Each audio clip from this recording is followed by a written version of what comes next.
He called my phone 47 times. I counted each one before I finally powered it down, because I knew if I heard his voice one more time I'd go running back, and I couldn't allow myself that weakness.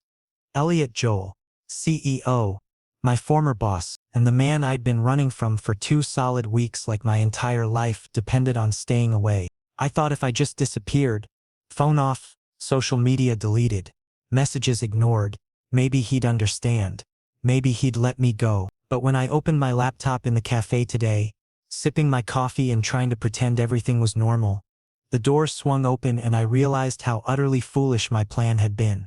He walked in like he'd known exactly where to find me. Black suit that probably cost more than my monthly rent, sharp jawline that could cut glass. That look in his eyes that suggested he knew every secret I'd ever tried to hide. He didn't pause, didn't scan the room.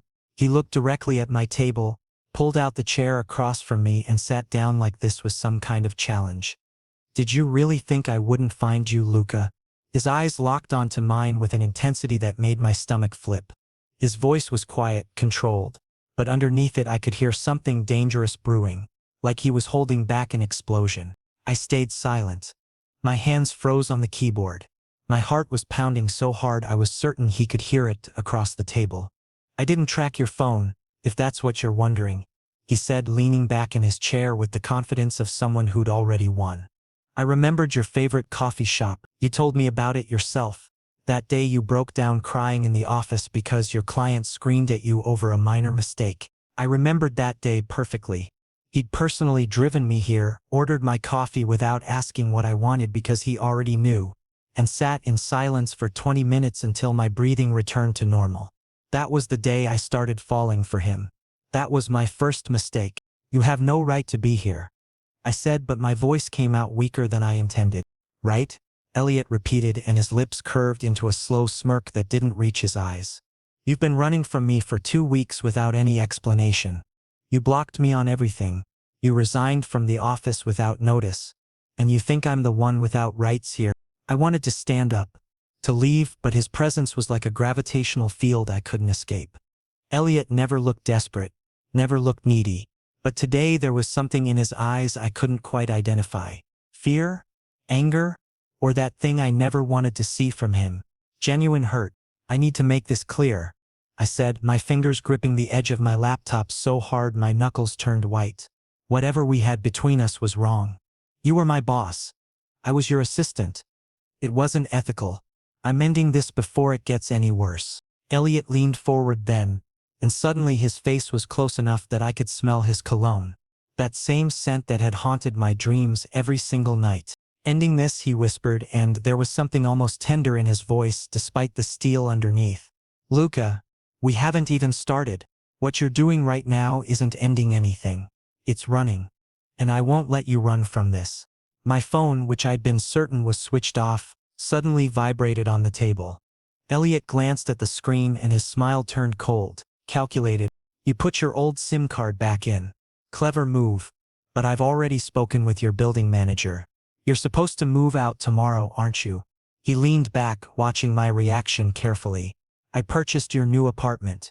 The papers are in my name." My breath caught in my throat. He wasn't bluffing, I could see it in his eyes. That absolute certainty that only comes when you've already secured your victory. "You're insane," I said.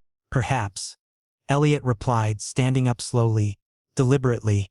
"But you're still moving there, Luca, because your current landlord can't keep you." I made him an offer on the property he simply couldn't refuse. He moved away from my table, but before he left, he reached out and caught my wrist in a grip that was gentle but absolutely firm. There was no escaping it. "Do you really think I'd let you go? Do you honestly believe I could watch you be with someone else without completely destroying myself?" I looked up at him then, really looked at him, and in that moment I understood something terrifying. Elliott Joel wasn't crazy. He was obsessed, and I had somehow become the target of an obsession he would never ever let go of. The realization hit me like ice water, freezing me in place even after he'd released my wrist and walked out of the cafe. I sat there for another 30 minutes, staring at my laptop screen without seeing anything, my untouched coffee growing cold beside me. My phone buzzed again, a text message from an unknown number.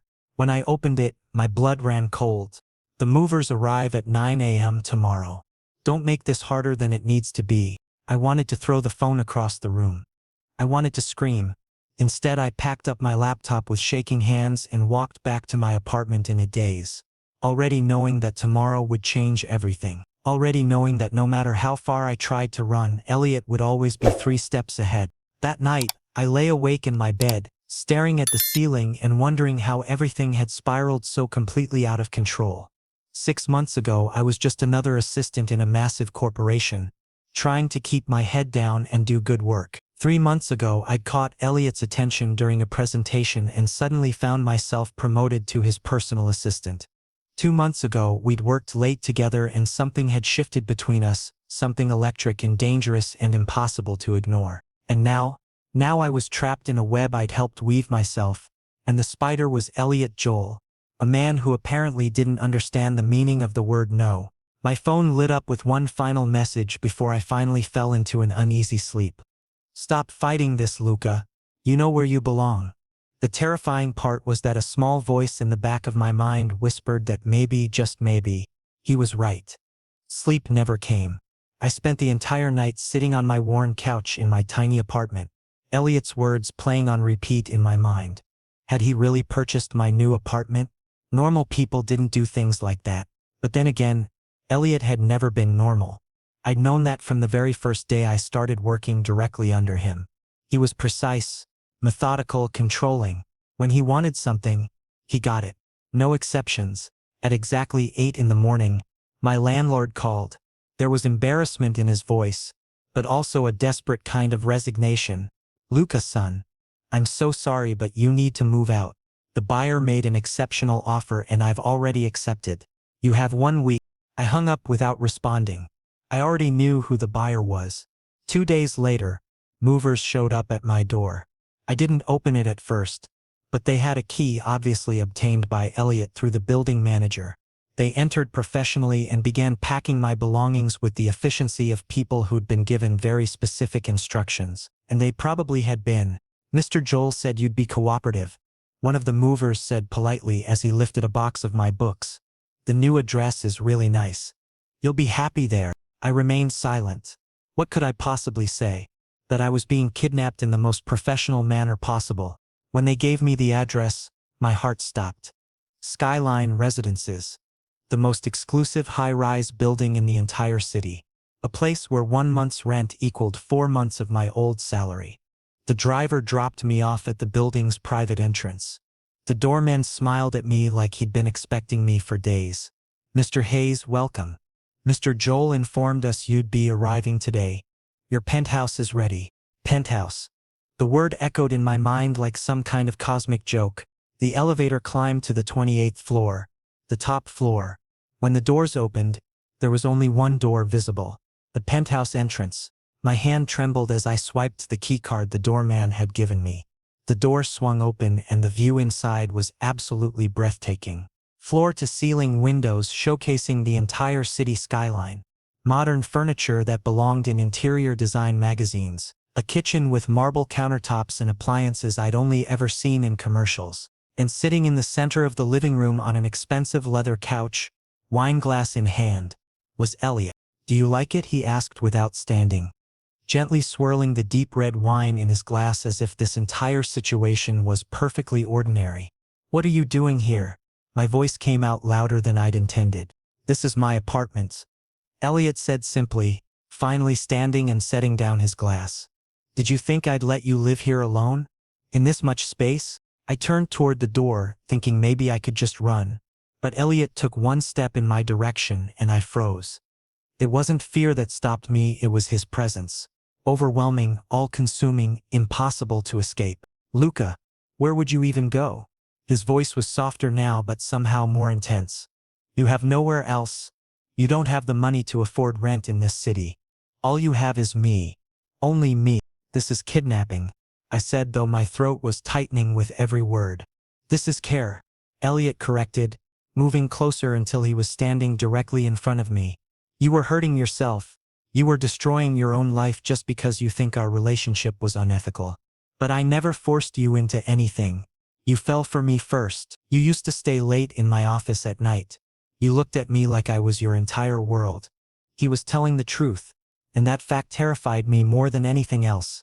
My phone suddenly rang, my best friend Jackson's name flashing on the screen. I reached for it quickly, but Elliott was faster. He plucked it from my hand in one smooth motion. "Jackson, correct?" he said into the phone, his voice professional and calm. "Luca is busy with the move right now. He'll return your call later." And he ended it. "What are you doing?" I tried to shout, but he simply ignored my frustration and slipped my phone into his pocket. "I'm protecting you from distractions," Elliott said calmly. "Jackson will confuse you. He'll try to convince you that I'm the villain here. But I'm not, Luca. I'm the only person who truly understands you." He looked at me then, and there was such sincerity in his eyes that my anger faltered slightly. Just slightly. "Your room is ready," he said, gesturing toward one of the bedrooms. "Fresh clothes in your size. Toiletries. Everything you could possibly need. But remember one thing." He lifted my chin with his fingers, forcing me to look directly into his eyes. "Don't try to leave. 'Cause if you do, I'll bring you back. And next time won't be this gentle." He walked away into his study, closing the door behind him. And I stood there alone, realizing that I'd lost my freedom. But perhaps I'd lost it long before today. Perhaps I'd lost it the moment I fell in love with Elliott Joel. Because if I truly wanted to leave, I would have found a way by now. But I was here, in his penthouse, in his world. And the worst part? A small part of me wanted to stay. I walked slowly to the bedroom he'd indicated was mine. Inside, everything was perfect. The bed was massive with expensive sheets. The closet was full of clothes. All my style, all my exact size. The bathroom had premium toiletries, the brands I preferred but could never afford on my salary. He'd planned every detail, studied me, learned me. I sat on the edge of the bed and put my head in my hands. How had my life become this? How had I gone from being an independent person to being trapped in a golden cage? My phone buzzed. Elliott had returned it, placing it on the nightstand while I wasn't looking. There was a message from him. "You're here by your own choice. You'll understand that eventually. Sleep well, Luca." I wanted to throw the phone. I wanted to scream. Instead, I lay down on that impossibly comfortable bed and stared at the ceiling, knowing that tomorrow I'd have to face the reality of my new life. A life where Elliott Joel controlled everything, including me. My first morning in Elliott's penthouse felt surreal. I spent an entire hour in my room before I could bring myself to leave, unsure of what I'd find outside that door. But when I finally ventured into the living room, I discovered the breakfast table fully set: coffee, toast, eggs, fresh orange juice, and a handwritten note. "At the office. I'll come home for lunch. Everything you need is in the fridge.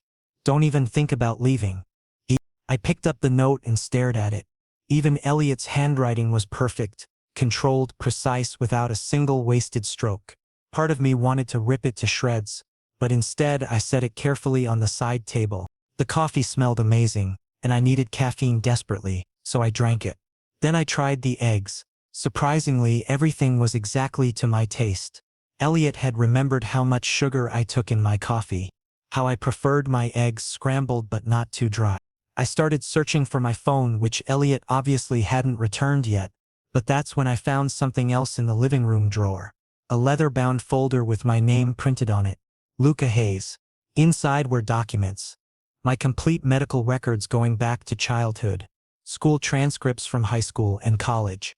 Bank statements that were embarrassingly sparse. And then, photographs, pictures from my childhood that I thought had been lost forever when I moved away from my parents' house years ago. My hands started shaking. How had Elliott collected all of this? When? And more importantly, why? "You weren't supposed to see that." I jumped at the sound of his voice. Elliott stood in the doorway wearing his suit, briefcase in hand, looking like he'd just arrived from the office. But the clock only showed 11 in the morning. "You were at the office," I said, accusation clear in my tone. Then I realized leaving you alone on your first full day here might not be the best idea. So I came back early." He walked in slowly, setting his briefcase on the couch. "Did you eat breakfast? Was everything acceptable?" "Elliott. This folder." I held it up, my voice rising slightly. What is this? Were you researching my entire life? Elliott loosened his tie and gave me that calm expression that always made me nervous. Not research. Understanding. I wanted to know you completely. Your struggles, your past, your vulnerabilities and strengths. This is creepy. This is caring, Elliott interrupted, taking a step closer. Luca, you don't realize how dangerous the world is for someone like you. Your parents abandoned you when you were 16. You raised yourself through part-time jobs and scholarships. I know all of this because I want to protect you, and to do that properly I needed complete information. He took the folder from my hands gently and placed it back in the drawer, as if the conversation was now finished. You're controlling me, I whispered. I'm protecting you, Elliott corrected. Eventually you'll understand they're the same thing. He walked toward the kitchen as if everything was perfectly normal. I'm making lunch. Is pasta all right with you? I couldn't answer, because Elliott had understood me on a level where I didn't even understand myself, and he was using that knowledge strategically. When we sat down for lunch, the silence between us was uncomfortable. Elliott served my plate with the perfect portion size, somehow knowing exactly how much I typically ate. He poured himself wine but didn't offer me any, because he knew I didn't drink during the day. Your friend Jackson called again this morning. He mentioned casually between bites. I've put your phone on silent mode. You don't need distractions right now. He's my best friend, and he wants more than friendship from you, Elliott. Interrupted calmly, setting down his fork and giving me his complete attention. He confessed his feelings to you last year. You rejected him, but he's still hoping. I won't allow him near you. My fork clattered onto my plate. How do you know about that? Your text messages. Your call history, Elliott said simply. I checked everything when you left your phone on the office desk one day, remember? When you were giving that presentation in the conference room? I felt shocked, betrayed, furious. You invaded my privacy. I understood you better, Elliott corrected, and now I know who's good for you and who isn't. Jackson is toxic for you. He'll try to pull you away from me. I can't let that happen. He paused, then reached across the table and placed his hand over mine. Luca, I know this all feels suffocating right now, but with time you'll understand. I'm not your enemy. I'm your protector. I pulled my hand away. What if I don't want your protection? Elliott smiled, but the expression didn't reach his eyes. Then you can leave. The door is right there. He gestured toward the main entrance to the penthouse. But when you walk out, remember this, you have nowhere to go. Your bank account doesn't have enough money to survive even 1 month in this city. You don't have a job because you resigned without notice. All you have is me. He was absolutely right. And that truth broke something inside me. I didn't leave. I stayed in my chair. I ate the pasta. I remained in his company, because part of me, the part I never wanted to acknowledge, craved this attention. This twisted, controlling form of care. That night when I lay in my bed, my phone buzzed. Elliott had returned it, and there was a message from him. You're here because you choose to be. Soon you'll realize this is exactly where you belong. Good night, Luca. I set the phone on the nightstand and stared at the ceiling for hours. For the first time in 2 weeks, my mind felt almost calm, because at least here in this twisted situation, I knew someone cared about me. Someone paid attention to every detail of my existence. Even if that attention felt like a prison, at least the prison was lined with silk and filled with someone who genuinely seemed to see me. I closed my eyes and let sleep take me, knowing that tomorrow I'd have to face this reality again. Knowing that Elliott Joel had somehow become both my captor and my comfort, and hating myself for not being entirely sure which role I wanted him to play. A week passed and my life had settled into a twisted routine. Every morning, Elliott made coffee before heading to the office. I stayed in the penthouse, technically free but practically caged. Building security had instructions to monitor my movements. I tried leaving twice, once to visit a grocery store, another time just for a walk around the block. Both times, Elliott called within 2 minutes. Where are you going, Luca? Just getting some fresh air. There's a terrace in the penthouse. Use that. And I'd turn back because I didn't have the energy to argue anymore. But today was different. Elliott sent a morning text. Special dinner tonight, 7 o'clock. Wear something smart casual. We're having important guests. Guests? Here? My anxiety spiked immediately. By 7 I was standing in the living room wearing the navy blue shirt and black pants Elliott had placed in my closet. He'd already arranged the dining table. Catering staff had come and gone, leaving behind candles, wine, and an elaborate multi-course meal setup.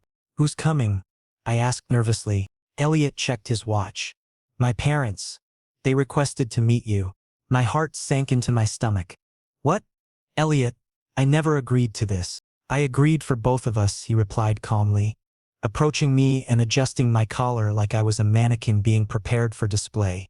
You're an important part of my life now. Obviously I had to introduce you to my parents. And you look perfect. The doorbell rang before I could protest further.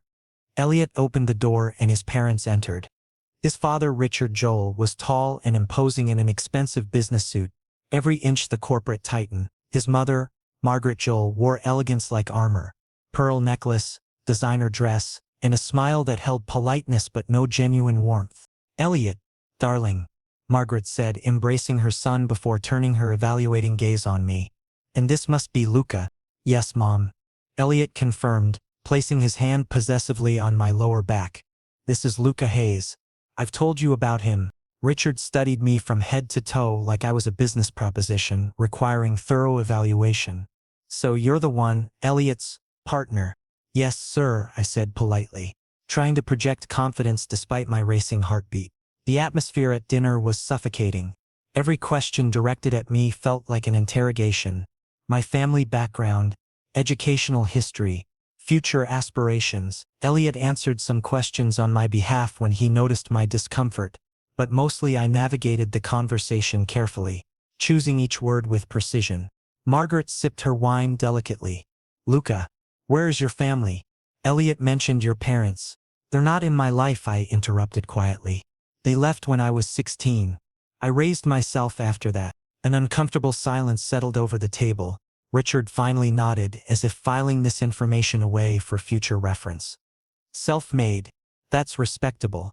However, Elliott, you must consider how the company board will perceive this. A CEO in a public relationship with his former assistant, the optics aren't ideal. The board shouldn't concern themselves with my personal life. Elliott responded firmly, his jaw tightening. But they do, Richard insisted, leaning forward.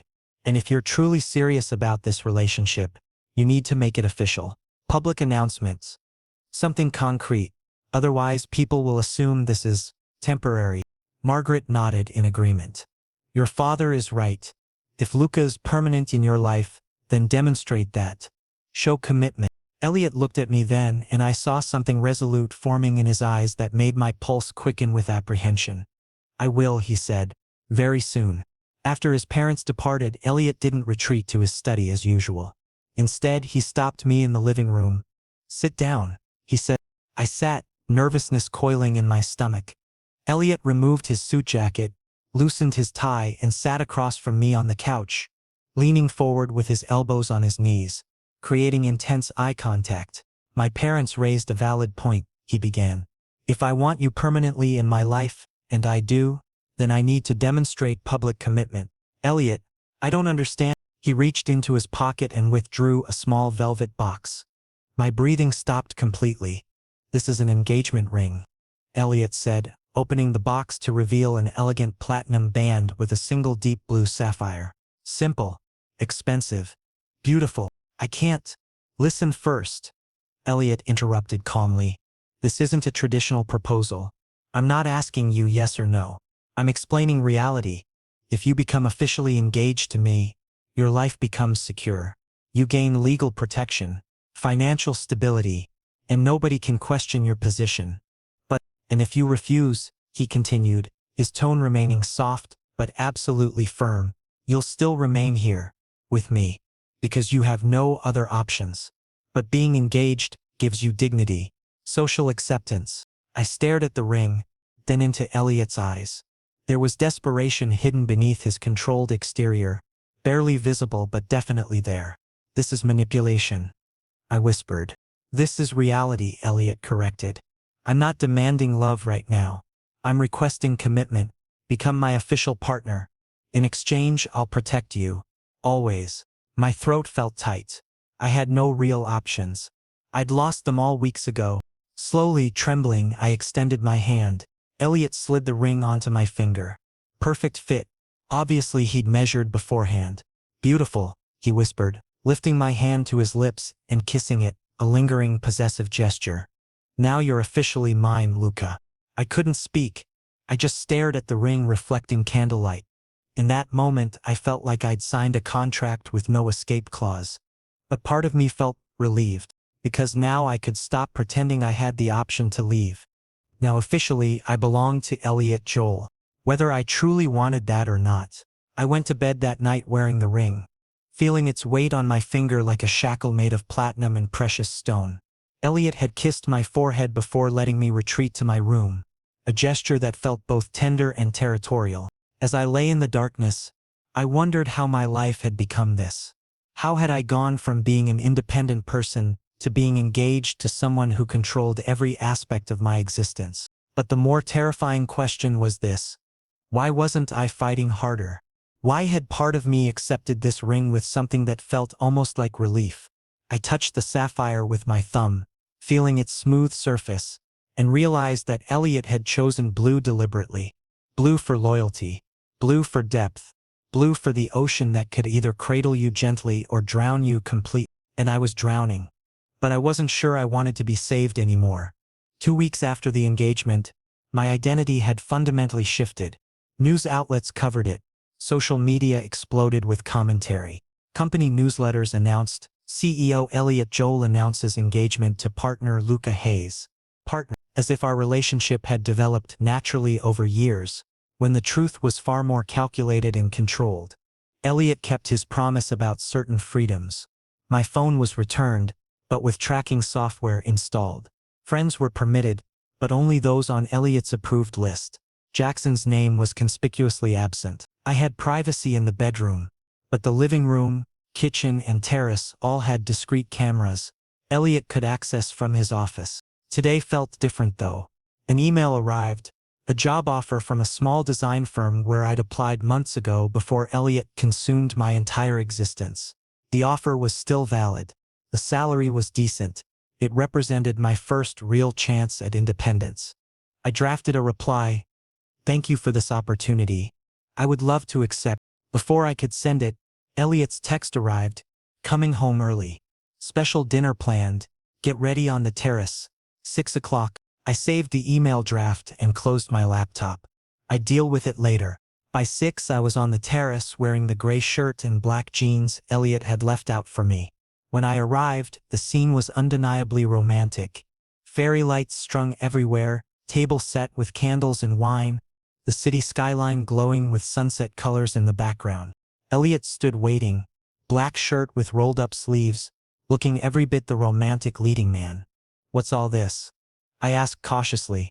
A celebration, Elliott said simply, pulling out my chair with gentlemanly grace.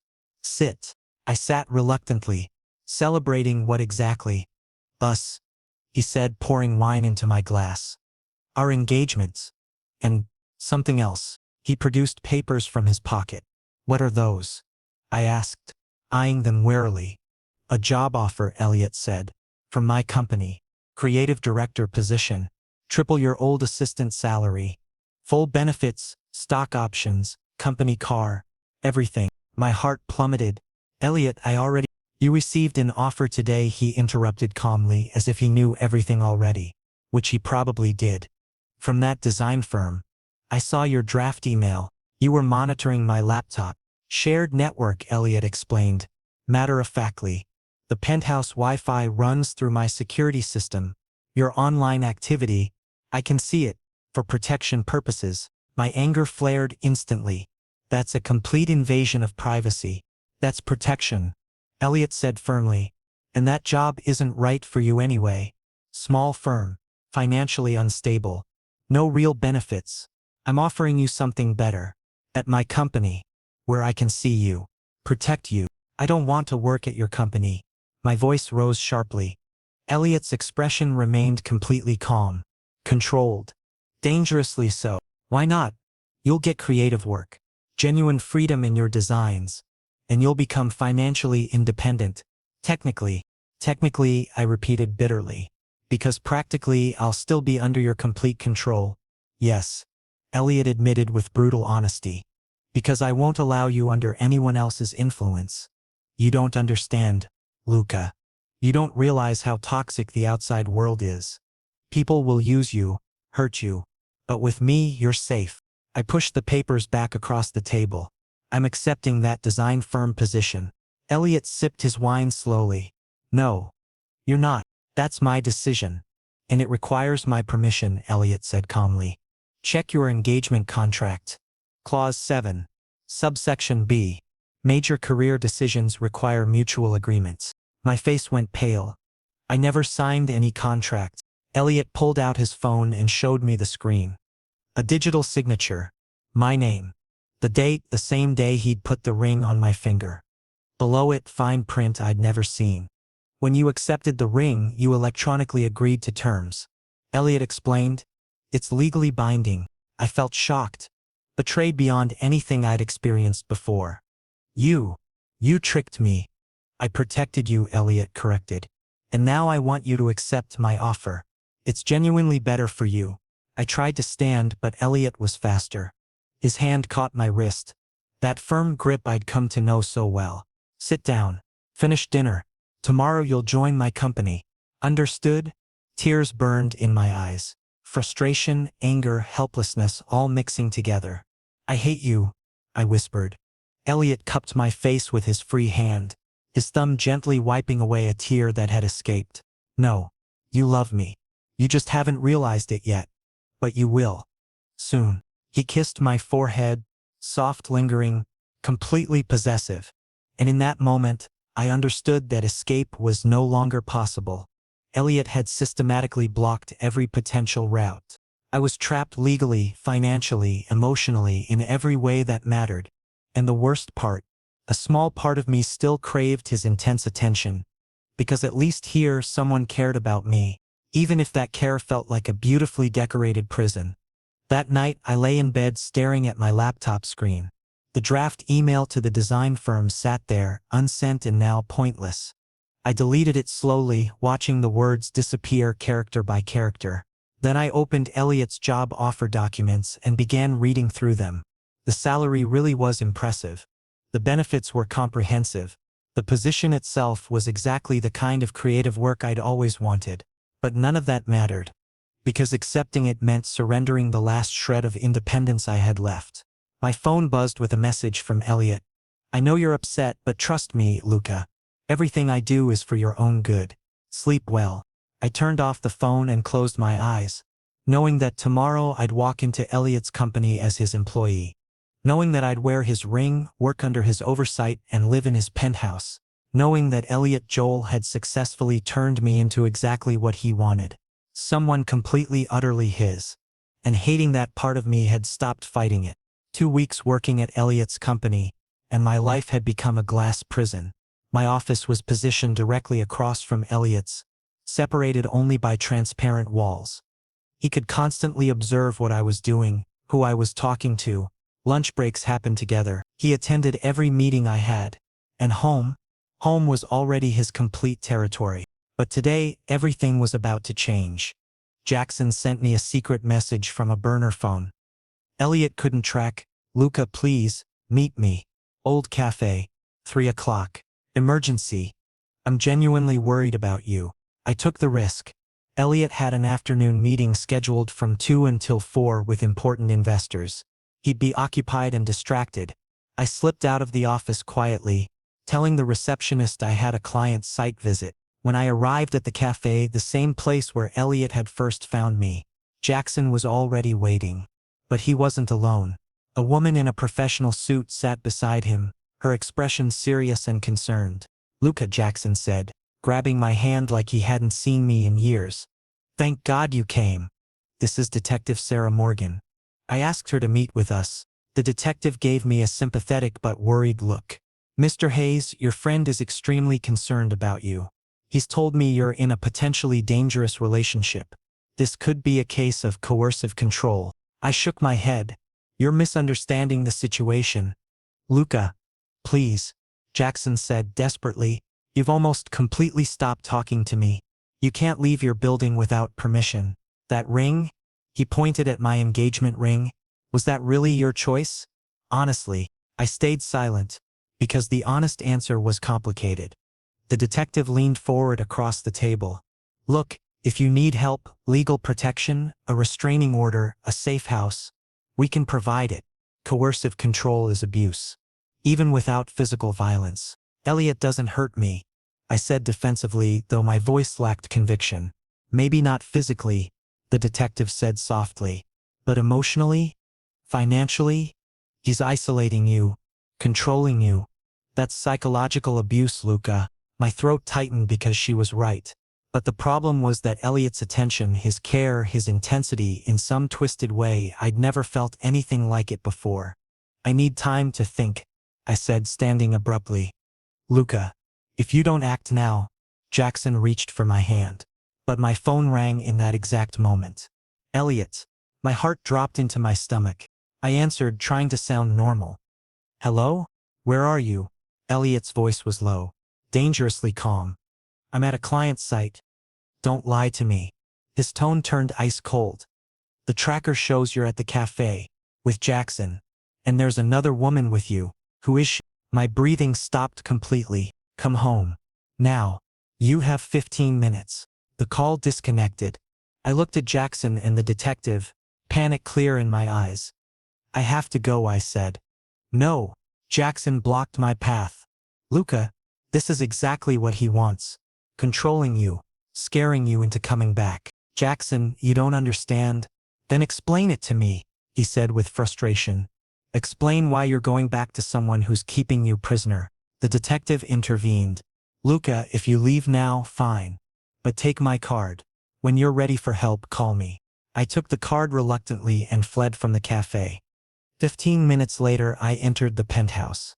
The elevator ride felt endless. When the doors opened, Elliott was waiting in the living room. Still in his suit, but with his tie loosened. A whiskey glass in his hand, half empty. "Tell me," he said quietly. Very quietly. And that quietness terrified me more than shouting ever could. "Who was that woman?" "A detective," I admitted honestly, because lying seemed pointless now. "Jackson brought her. He's concerned about me." The glass flew toward the wall. Shattered. I jumped. "Concerned?" Elliott repeated, taking slow, deliberate steps toward me. "He's trying to take you away from me." "And you met with him secretly?" I just listened. "Why?" Elliott was directly in front of me now. Very close. His eyes showed pain. Betrayal. "Why? Luca? Am I not enough for you? Haven't I given you everything? You've taken everything from me." I finally shouted back. "My freedom. My privacy. My choices. Everything is under your control. Because I love you." Elliott roared, losing control for the first time ever. "Because you don't understand what you need. You'd destroy yourself if I let you go." Tears appeared in his eyes now. Real tears. "I could give up everything for you, Luca," he said, his voice breaking. "But can't you consider for one moment how I'd survive without you?" Heavy silence filled the space between us. I looked at him, truly looked, and saw a broken man who needed control because he was terrified of loss. Elliott took a deep breath, composing himself. Then he reached into his pocket and produced keys. "The penthouse keys. Take these," he said, placing them in my hand. "If you want to leave, go.